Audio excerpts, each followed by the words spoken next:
Қалайсыздар? Соңғы уақытта барлық шулап кетті чат GPT деп. Мынау искусственный интеллект, жасанды интеллект не жасай алады? Мысалы мына жерде мен сұрақ қойып көрдім. Әсіресе мысалы маркетплейс пен айналысатындар.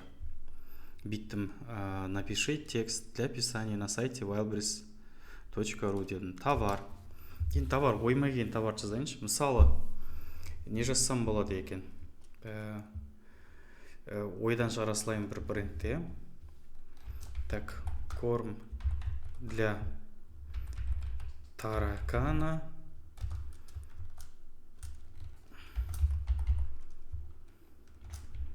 Киллрек деп қоя салайыншы. Ойымнан шығардым қазір мынау. Корм для таракана дегенде жоқ. Мысалы, киллрек дегенде жоқ. Не ойлап табатын қазір көрейік бұған. Так, корм для таракан киллрек дейді. Это инновационный продукт, разработан специально для... Бұл өлтіруге арналған деп жазып кетті ғой деймін. Бірақ теріп атқан текстін қараңыздар да, қаншалықты қазір мысалы жасанды интеллект ұзаққа кетіп қалды. Мен өзім программистпін, мысалы көп нәрсе жасауды менде қолымнан келеді, бірақ мынау жасанды интеллекттің жай ғана жасанды интеллект емес, бұл өзі үйрене алатын жасанды интеллект.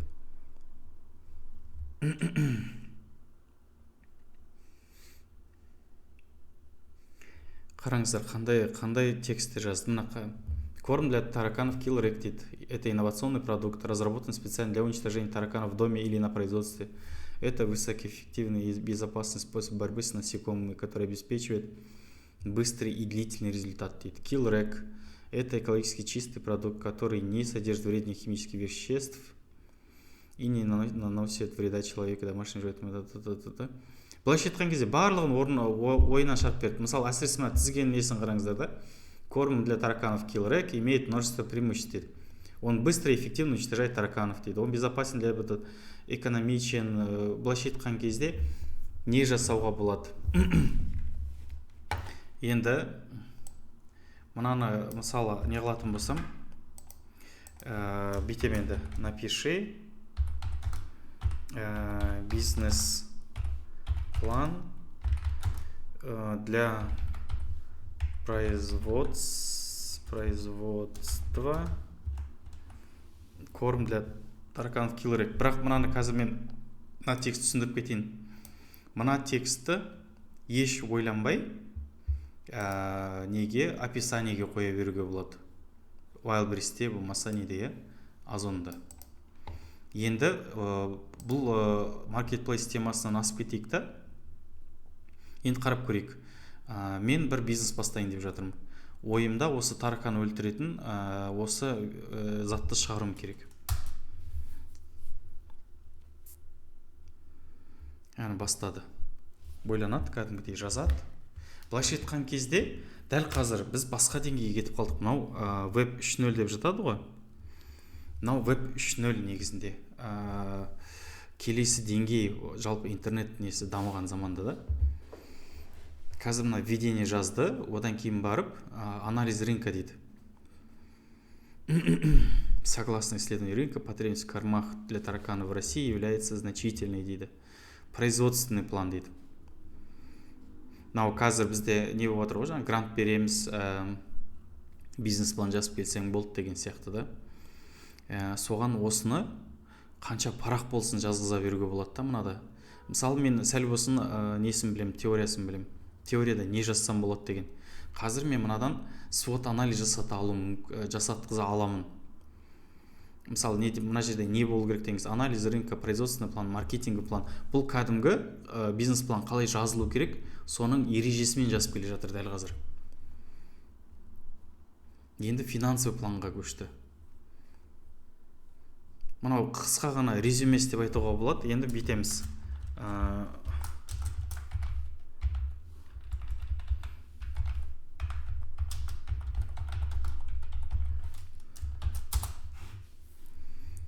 SWOT анализ деген кез келген нәрсенің жаңағы сильные, слабые стороны, возможности, угрозы деген нәрсесі дейді. Мынау менің ойымша Америкада уже кәдімгі дыбыстап сөйлесе беруге болады. Қазір біз тек қана текстпен жазып отырмыз ғой. Мысалы, сильные стороныдан бастады. Уникальный продукт дейді, отличайся от большинства конкурирующих товаров на рынке дейді. Продукт безопасен, экологически чистый, существует высокий спрос на средства борьбы с тараканами. Компания может использовать современные оборудование технологии на производство. Енді слабые стороны. Конкуренция на рынке средств борьбы для тараканов, а с тараканами может быть жесткой, дейді. Требуется значительный капитал для запуска производства. Может потребоваться время, чтобы получить известность на рынке, дейді. Дұрыс айтады. Одан кейін возможности. Рост рынка борьбы с вредителями и средств борьбы с тараканами, дейді. Повышенный интерес к экологически чистым продуктам. Мына жерде точно точкасын ұрып жатыр. Өйткені қазіргі жасыл тема өте қатты дамып жатыр да, мысалы.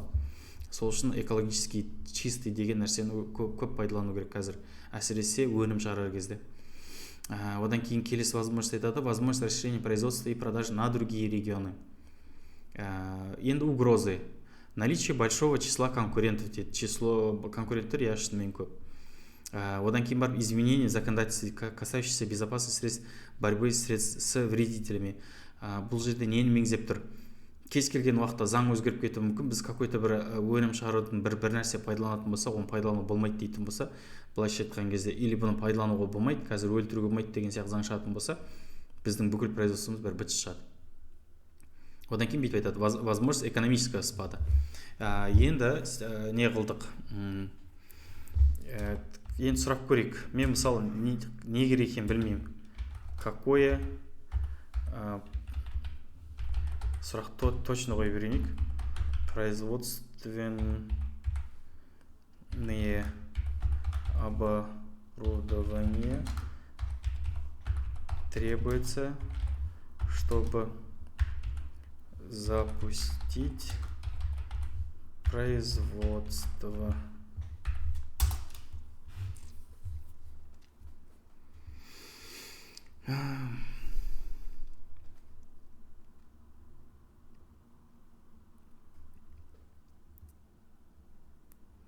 Миксер для смешивания ингредиентов дейді. Дозатор дейді, точно дозирование, ыдысқа қанша құйылатыны туралы дейді. Сушильная камера, типа сухой не болады ғой. Неткен не да, мысалда қандай кетіп қалған деймін да, мысалы. Біз әлі болмайтын бір деңгейде жүрміз да. Жаңағы болмашы бір тақырыптарды көтеріп, әлем қандай ұзаққа кетіп қалған шын мәнінде. Мына жерде ойланып қалдым, мүмкін менің интернетім болып қалуы мүмкін да. Жарайды, бұны түсіндік қой. Мен бұны тоқтатайын. Енді не үшін пайдалануға болады тағы да қосымша? Мысалы, мен студентпін деп айтайын. Напиши эссе про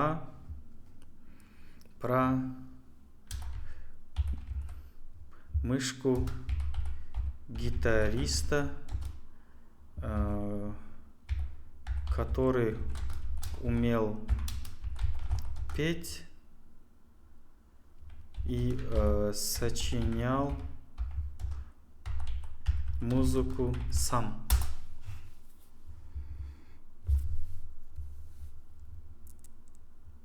Не жазар екен?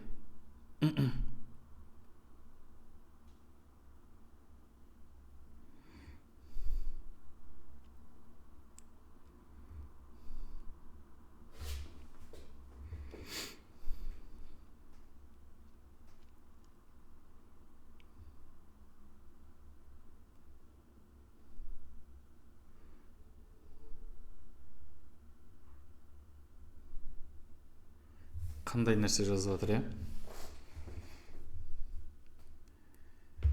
Мына инструмент дәл қазір көп нәрсені қайтадан ескеруді үйретеді енді. Өйткені мысалы кез келген жұмыста бизнес-план жазу, сен қолмен жаздың ба, жоқ осы чат GPT-ді пайдаландың ба? Болмаса студенттерде мысалы олардың дипломдық жұмыстарын чат GPT жазып бердің, басқа қылып берді ма? Қазір мысалы студенттер үшін өте үлкен мүмкіндік. Бұлай істеуге болады. Бұл жерде мысалы копирайтинг деген бар, мысалы кез келген текстің авторлық несі деңгейі Мына жерде қазір қысқа ғана жазып берді, өзі ойдан шығарып жаңа не. Мысалы мен қазір өте ұзақ жаз десем, мысалы бірнеше параққа болмаса кітап жазып береді. Дәл қазір кітап жаз дейтін болсам, қазақша бір шумақ өлең жазып берші. Мысалы енді қазір біз осы жаңағы копирайтинг деген авторлық құқық біреуден көшірді көшірмеді, осыны еш ұқсатпай жаз десең осы жазып бере алады мысалы да. Қазір енді менің басты мақсатым бұны бизнесте пайдалану. Мысалы мен бизнестің дамуында болмаса жаңағы бизнес план жазуда ма, кез келген қолымдағы инструмент мысалы. Так, не дейді? Өлеңдер кемшілікті, жанды бастапқы сияқты өмір сүрген салғынынан тұратын құбылыстар бар жандықтардың бір сыныбы. Шумақ өлеңде көптеген жандықтардың өздіктерін біліп отыр. Біршама өлеңдер ақылы болып, адамдармен араласатындар да бар. Мынау түсінбеді. Сұрақ дұрыс қойып үйренуіміз керек, қазір түсінбеді, бірақ мысалы не жазып жатыр да.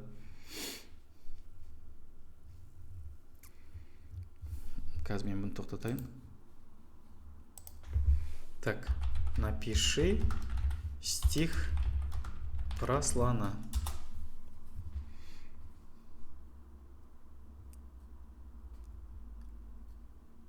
Қай тілде жазып отқанымыз маңызды емес негізінде.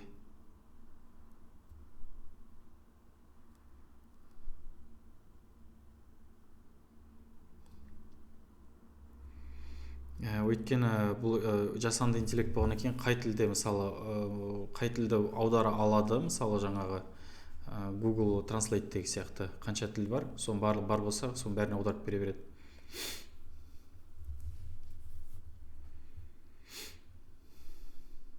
Так, не дейді, стоит гордый слон на просторе саванны, он мощный, высокий и сильный весьма.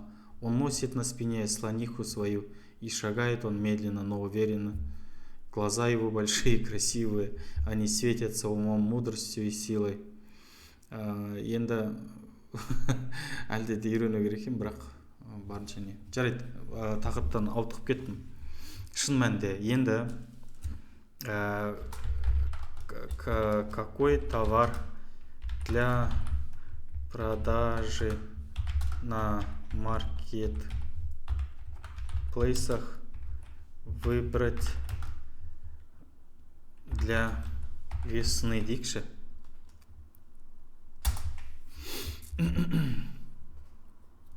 Яғни қолымызда қандай инструмент бар екенін, бұның мүмкіндігі, мысалы интернет өзінің шеңберінде шексіз екенін ескеретін болсақ, дұрыс задача, жаңа дұрыс не қоя білсек, онда көп нәрсе мына жерде бір таптырмас құрал болайын деп тұр ғой әрқайсымызға. Қараңыздар, біз қандай товар іздейміз деп жатамыз мысалы да, қандай бұл енді жаңағы қалай айтсам екен, интернетте бар ақпаратты пайдаланып жауап беріп жатыр ғой қазір. Бірақ қазір мына жазып отқан, тізіп беріп отқан товарларының ішінен мысалы көбісі дұрыс екенін уже көріп тұрмын да мен мысалы. Бүйтеді. Весной востребованы товары связаны с активным отдыхом и ходом за садом и домом. Некоторые из наиболее популярных товаров для продажи на маркетплейсах весной могут включать семена и посадочный материал для овощей, фруктов и цветов.